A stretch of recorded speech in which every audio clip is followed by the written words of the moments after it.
Bismillahirrahmanirrahim. Assalamualaikum warahmatullahi wabarakatuh. Anak-anak, bagaimana kabarnya hari ini? Mudah-mudahan kalian sehat selalu ya. Sampaikan salam buat orang tua kalian.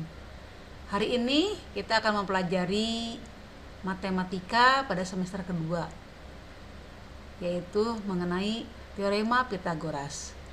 Kalian bisa melihat di buku paket yang sudah dibagikan di perpustakaan ya. Semangat. Nah, sekarang yang akan kita pelajari yaitu tentang teorema Pythagoras. Kita mau melihat apa saja yang akan dicapai. Yang pertama, bahwa kita akan menemukan teorema Pythagoras dan menghitung panjang sisi segitiga siku-siku jika dua sisi yang lain yang diketahui. Dan menentukan juga kebalikan teorema Pythagoras. Kemudian petunjuk belajar, bacalah dan pahami rangkuman materi yang tersedia yang sudah dibagikan sama ibu ya. Kalian sudah punya fotokopiannya dan nanti ada LKPD-nya. Kemudian tanyakan kepada guru jika ada yang belum jelas. Di sini alokasinya 3 kali pertemuan. Jadi nanti setelah ini akan ada pertemuan selanjutnya. Di sini kita lihat, yang pertama kita akan pelajari adalah kuadrat dan akar kuadrat suatu bilangan. Kemudian B, teorema Pythagoras. Yang ke C, penggunaan teorema Pythagoras itu buat apa? Kemudian kebalikannya bagaimana? Dan yang terakhir adalah evaluasi. Mari kita melihat tentang kuadrat dan akar kuadrat suatu bilangan. Kita lihat ya, kuadrat dan akar suatu bilangan adalah perkalian bilangan tersebut dengan dirinya sendiri. Ini kamu sudah paham ya, bahwa A kuadrat sama dengan A kali A, 2 kuadrat sama dengan 2 kali 2, dan seterusnya. Sedangkan akar adalah kebalikan dari bilangan kuadrat. Jadi, kalau A kali A sama dengan A kuadrat, maka akar dari A kuadrat adalah A. Sekarang kita lihat luas persegi dan luas segitiga siku-siku. Ada yang tahu luas persegi itu apa? Ya, betul. Bahwa luas persegi adalah sisi kali sisi. Ditulisnya adalah A kali A karena sisinya A dan hasilnya adalah A kuadrat. Next. Inilah suatu segitiga. Segitiga siku-siku. Di mana di sini siku-sikunya di A. Maka luas segitiga itulah setengah alas kali tinggi. Alasnya mana? Ini yang A. Tingginya mana? T. Jadi luas ABC adalah setengah A kali T. Jelas ya? Jelas. Contoh, sebuah lukisan berbentuk persegi, ukurannya 20 cm. Berapakah luasnya? Kita tahu bahwa luas sisi lukisan itu adalah berbentuk persegi, sisi kali sisi. 20 kali 20 yaitu 400. Maka luas permukaan lukisan itulah 400 cm persegi. Ini ada sebuah segitiga siku-siku PQR, di mana panjang PQ-nya adalah 5 cm, QR-nya 12 cm, ini sisi miring adalah 13 cm. Alasnya adalah yang saling siku-siku, alasnya PQ, tingginya QR. Maka PQ 5 kali 12 sama dengan 30 cm persegi. Begitu pula jika kalau misalnya ini diketahui PQR 30 cm persegi, kita mau mencari QS. Nah, ini perhatikan tadi bahwa ini QS itu adalah sisi yang tegak lurus pada PQ. PR, maaf. Nah, PR 13. Nah, QS berapa? Sedangkan luas seluruhnya tadi kita tahu bahwa 30 cm, maka di sini tingginya adalah 30 dibagi 6,5. 6,5 dari mana? Setengah kali 13, itu 4,6 cm. Bisa ya? Nah, kembali lagi.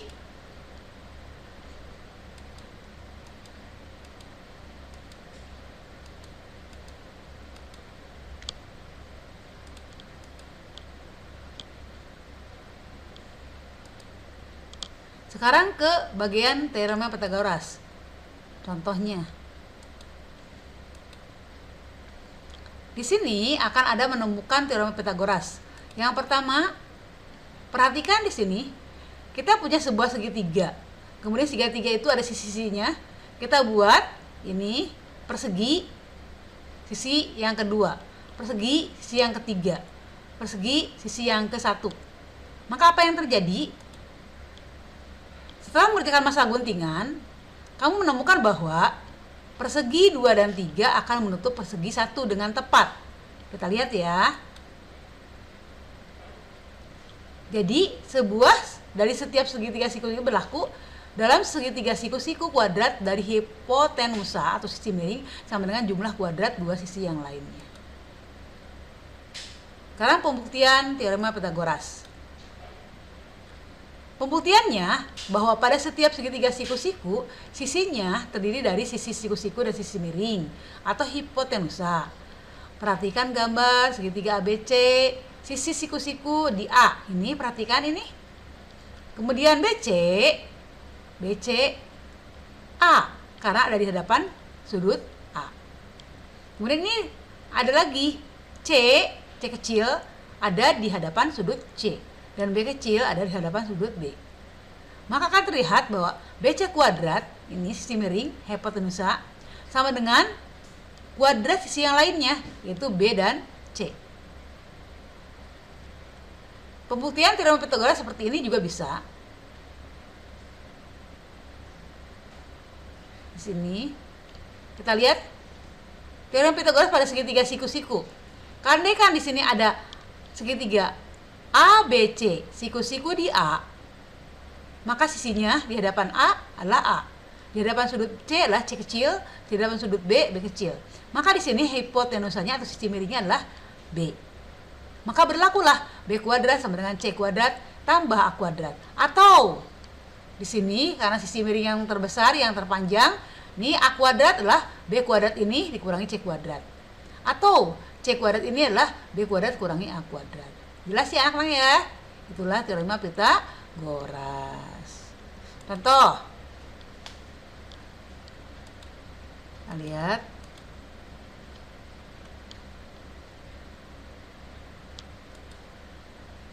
Ini sudah. Kita kembali ya. Penggunaan teorema Pythagoras pada bangun datar. Kita lihat sekarang. Masalah sawah.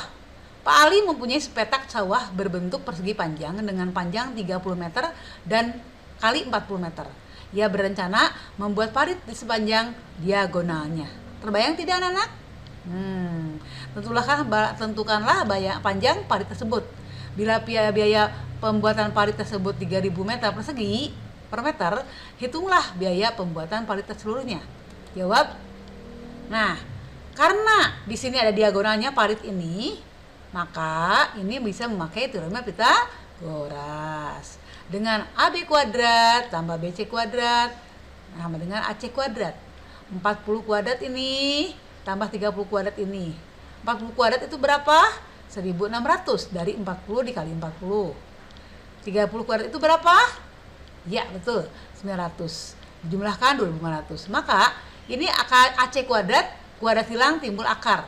Akar dari 2500 adalah 50. Kenapa 50? Karena 50 kali 50 adalah 2500. Jadi panjang parit adalah 50 cm, 20 meter. Biaya yang dikeluarkannya kakak berapa? Karena per meternya adalah 3000, maka 50 kali 3000, 15.000 saja. Ya.